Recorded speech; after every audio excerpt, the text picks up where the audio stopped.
পান্তা ভাত খেয়ে ৩ কোটি টাকা দেশে পাঠিয়েছেন মালয়েশিয়া প্রবাসী। ১৯ বছর ধরে মালয়েশিয়ায় শ্রমিক হিসেবে কাজ করছেন তিনি। বিস্তারিত জানতে ভিডিওটি শেষ পর্যন্ত দেখুন।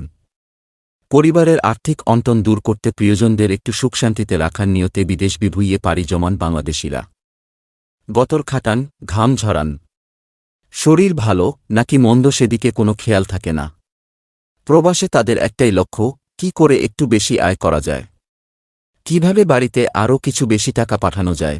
আর তাই নিয়মিত ৮ ঘণ্টার কাজের বাইরেও অতিরিক্ত আরও ৪-৫ ঘণ্টা পরিশ্রম করেন। যতটুকু না খেলেই নয়, ততটুকু খেয়ে টাকা সঞ্চয় করেন। মাস শেষে যে বেতন পান তার বড় অংশই পাঠিয়ে দেন বাড়িতে। মালয়েশিয়ায় এমনই একজন প্রবাসীর সন্ধান মিলেছে। টাকা বাঁচাতে যিনি ভাতের সঙ্গে শুধু একটা পেঁয়াজ আর কাঁচামরিচ খান, জমানো সেই টাকার পুরোটাই দেশে পরিবারের কাছে পাঠিয়ে দেন। ওই প্রবাসীর একটা অনানুষ্ঠানিক সাক্ষাৎকারের ভিডিও সামাজিক যোগাযোগ মাধ্যমে ছড়িয়ে পড়েছে। বুধবার স্থানীয় একটি সংবাদ মাধ্যমে ১ মিনিট ৬ সেকেন্ডের ওই ভিডিওটি প্রকাশ করা হয়। ভিডিওতে দেখা যায় দুপুরের খাবারে ভাতের সঙ্গে পেঁয়াজ আর কাঁচামরিচ খাচ্ছেন ওই প্রবাসী। তবে এখন পর্যন্ত ওই প্রবাসীর নাম ঠিকানা জানা সম্ভব হয়নি। ভাইরাল ভিডিওটিতে এক প্রশ্নের উত্তরে ওই প্রবাসী বলছেন, খাবারে ভাতের সঙ্গে পেঁয়াজ আর কাঁচামরিচ খেয়ে দিন পার করে দেন তিনি। আর রাতের বেলায় তিনি শশা খেয়েই থাকেন। টাকা বেশি খরচ হবে বলে মাছ-মাংস খান না। মালয়েশিয়ায় আসার প্রথম দিকে ভালো কিছু খেলেও পরিবারের আর্থিক সংকটের কথা বিবেচনা করে তারপর থেকে তিনি মাছ-মাংস খাওয়া ছেড়ে দেন।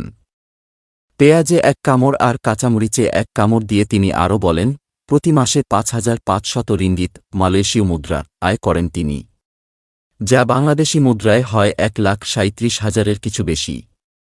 আয় থেকে মাত্র ৩০০ রিঙ্গিত নিজের খরচের জন্য রেখে দেন, বাকিটা পরিবারের কাছে পাঠিয়ে দেন।